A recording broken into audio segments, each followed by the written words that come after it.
Hey everyone, so today is day 27 on my study abroad adventure and my second day of classes, and today was specifically education classes, so that's why I decided to vlog even though it's just a video diary today, because I wanted to talk about my classes today because they were really cool. A good day, a roller coaster day. It was a long day. I had a lot of trouble going to sleep last night and then randomly woke up at like 4:40 and can go back to sleep till 5:30 and then still woke up at 7, which put me in a weird mood to begin with. But by the time I went to school at 10, it was okay. I just wasn't very productive this morning. I was going to go to Grand Market, but I didn't. I went to Grand Market afterwards, though. So, I just hanged out and Facebooked and things. And so tomorrow morning I hope to be more productive because I don't have to be there again until 10, which might be unusual for Wednesdays. So I went to class. First was Posa Method, which I won't lie, has got me a little bit stressed out, which I kind of expected, that it would be one of my tougher education classes.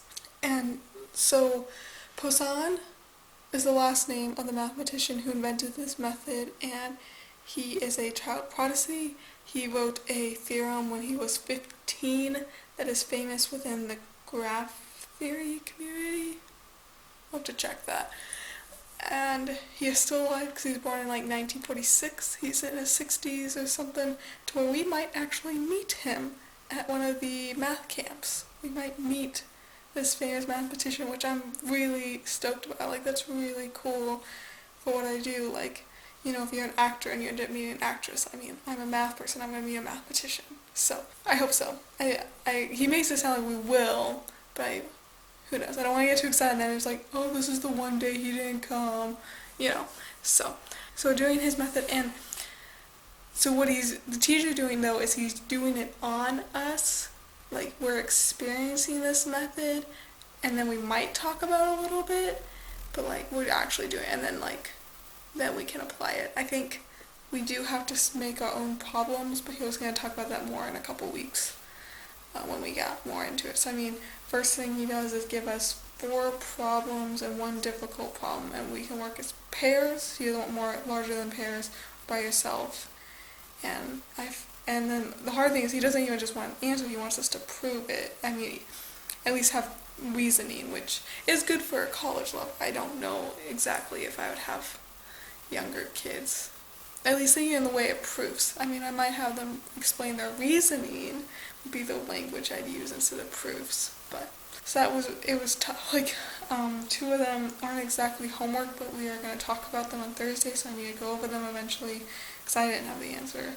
Partly because he brought up modulars, which I know I've learned them, but it's been 3 years and I don't remember how to use it, so I'm going to have to do some background research on that quickly, and then I can do that problem.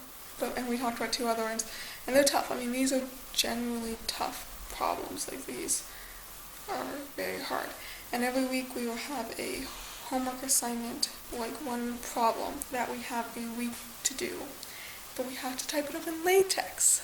If you're a math person, you know what LaTeX is. It's the math writing software, which I was taught how to use last spring, but I'm definitely not proficient in it. So it's going to be a little bit of a growing pain of learning how to use this as well as doing the problem. Luckily it's just 1 problem, 1 answer, so it shouldn't be too bad. And it's a good thing, because I really do need to know how to use it, and I have to write my senior seminar paper in LaTeX and do my senior seminar presentation in LaTeX/Beamer is the PowerPoint function.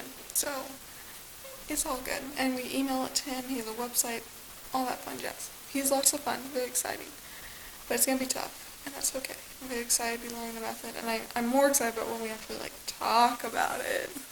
So I really want to know the details and not just experience it. But he's very good at it, teaching this way, so that's what is useful. He's proficient at it. So I think it sounds to me it's something you have to practice at before you really get good at teaching in a way with this method. So, and we start that.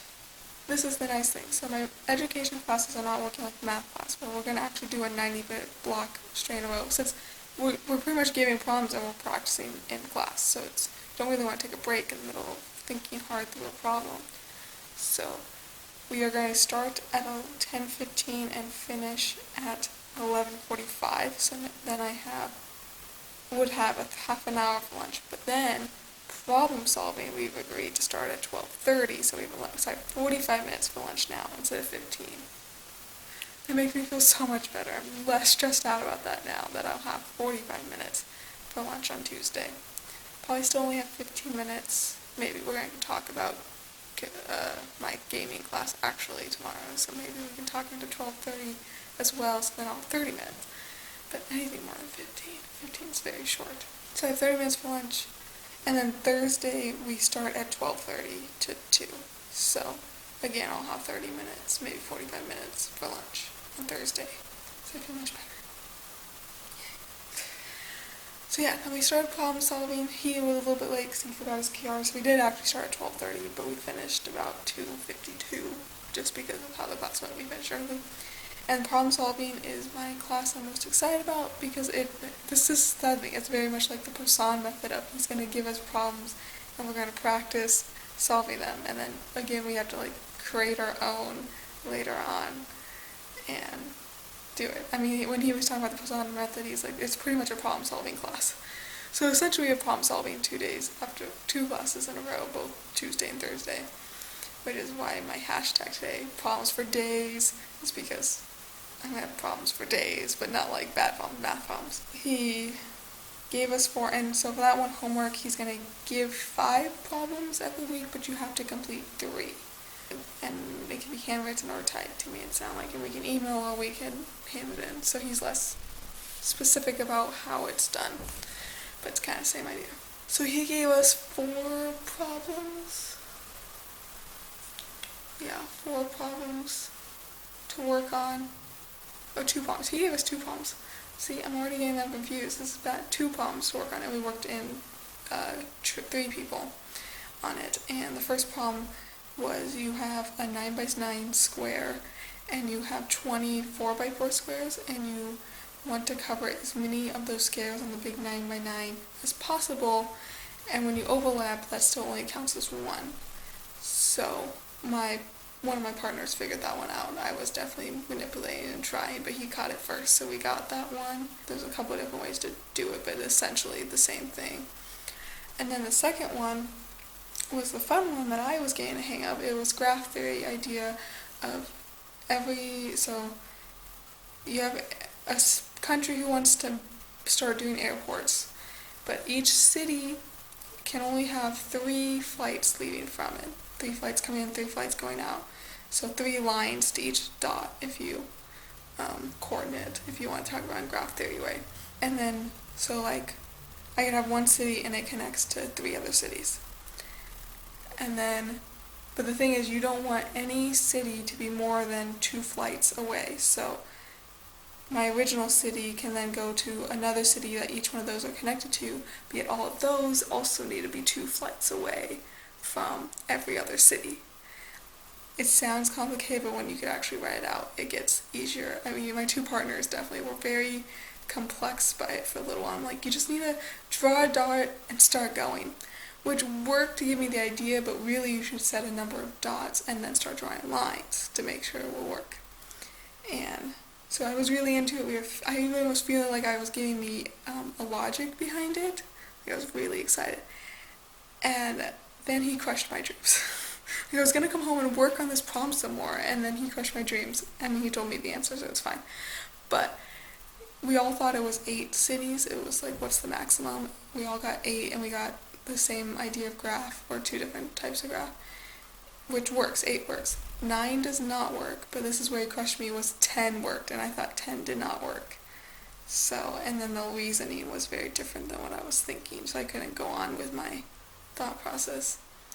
So it kind of was like, I was feeling so good, because it's like, I'm getting this, I know what's going on, I'm following, and then I was like, oh no, you were wrong. But that's okay. So I'm very excited. The fact that, so the Posa method one, I definitely was kind of like, I'm not getting this, or the one that was really easy, okay, I got that, but what's so hard is you never know if it's the final answer, there could be more answers and things, and so that's hard when you're like, just, this is it, no more answers. But, so problem solving is easier problems in the Posa method that I feel much more successful. But, yeah, so I mean, I really, really enjoyed it. It was great. I'm happy to be doing this program for those classes because they are good, and I am excited to implement them if I learn how to use them, because the feeling of getting a problem is exhilarating. So every student should experience that.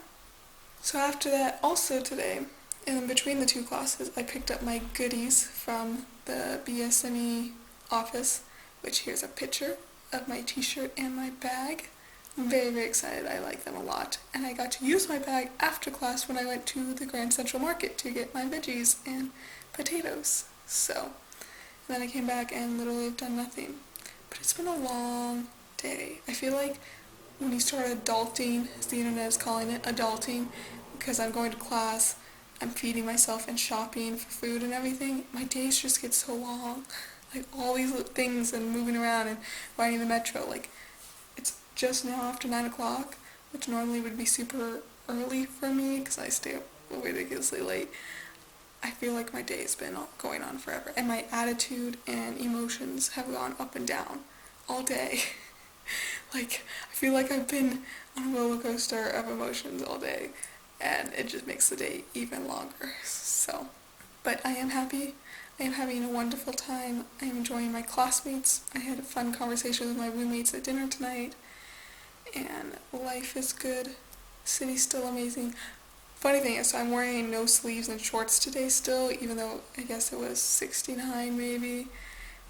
One of the problem solving teacher asked me if I was cold after class, and was like, I mean, I was a little chilly in the classroom because of the breeze coming through the window, but like, as soon as I got outside, it was great. It was beautiful. I loved it. And I think I definitely got some weird Hungarian stares from Hungarians because I was still dressed for summer and they were wearing pants and sleeves, and it's like, I'm gonna wear these sleeveless shirts as long as I can, because once the weather's done, I'm kind of done with them and they're useless here in my room. So, as long as I can. But it's gonna warm up again a little bit, and then it'll probably start cooling down again. We'll see. It's all good. So yeah, I'm happy. I hope you're happy, and thanks for staying tuned to my adventure.